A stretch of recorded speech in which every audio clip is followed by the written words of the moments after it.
Jakarta. Rama, apa saja agenda sidang bagi Sultan hari ini dan apa tanggapan dari pihak Sultan terkait keterangan para saksi? Ralf dan Gilang, hari ini agenda sidang lanjutan dari terdakwa kasus korupsi Sultan Batu Gana adalah pendatangan saksi fakta yang didatangkan oleh pihak jaksa penuntut umum, dalam hal ini adalah KPK. Dan memang sesuai dengan yang direncanakan bahwa hari ini ada 5 orang saksi yang akan datang ke persidangan, namun hingga siang hari ini baru ada 3 orang saksi yang hadir ke persidangan pada siang hari ini. Yang pertama adalah Muhlis Nala, kedua adalah Ahmad Irfan Fuadi, dan yang ketiga adalah Dewi Handayani. Dan kedua saksi pertama ini merupakan bagian dari money changer yang diduga merupakan terkait dengan pencairan sejumlah dana dalam bentuk dolar Amerika sebagai gratifikasi bagi terdakwa kasus korupsi Sultan Batu Gana. Dan kedua saksi pertama tadi membenarkan bahwa pada tanggal 1 November 2011 pada seorang bernama Panut Haryanto yang menukar sejumlah uang senilai 50.000 US dollar. Dan Panut pun memerintahkan saksi untuk menyetor uang tersebut ke rekening dari PT Duta Motor.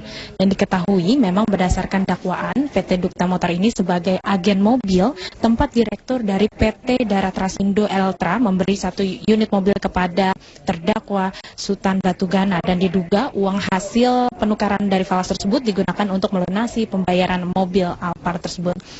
Dan terkait dengan tanggapan pihak terdakwa Sultan Batu Gana yang diwakili oleh penasehat hukumnya menilai bahwa kedua saksi yang memberikan saksi terkait dengan penukaran uang dolar Amerika tersebut tidak berkualitas dan meminta kepada majelis hakim untuk menolak keterangannya.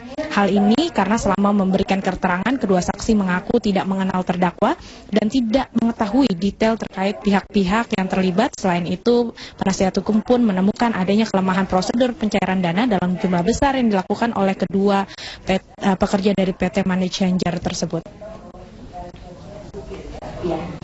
Gilang, Ralf. Ya, Rama, terima kasih untuk laporannya. Rama Fitri melaporkan dari Pengadilan Tipikor Jakarta.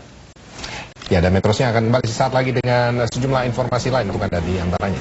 Tim pencarian dan evakuasi di Indonesia masih terus berupaya mencari 6 warga negara Indonesia yang hingga kini belum bisa dihubungi dan tidak diketahui keberadaannya di Nepal. Selengkapnya sesaat lagi.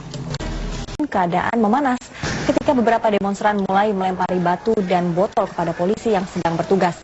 Polisi pun terpaksa meledakkan granat untuk mengontrol para demonstran. Akibatnya lebih dari 20 aparat kepolisian terluka dan beberapa demonstran diamankan. Protes anti rasisme mencuat ketika terjadi kekerasan terhadap tentara keturunan Ethiopia oleh polisi. Warga keturunan Ethiopia memang kerap kali merasa diperlakukan berbeda, khususnya oleh aparat kepolisian karena sering diasosiasikan dengan status imigran ilegal.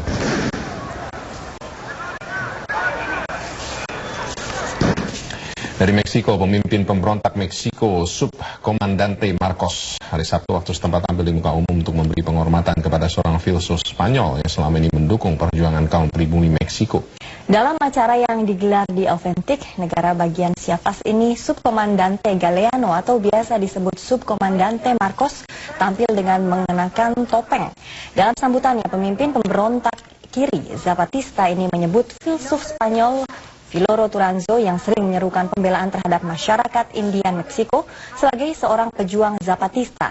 Sejak memimpin pemberontak pada tahun 1994, Galeano yang lebih populer disebut Subkomandante Marcos sangat jarang terlihat di depan publik.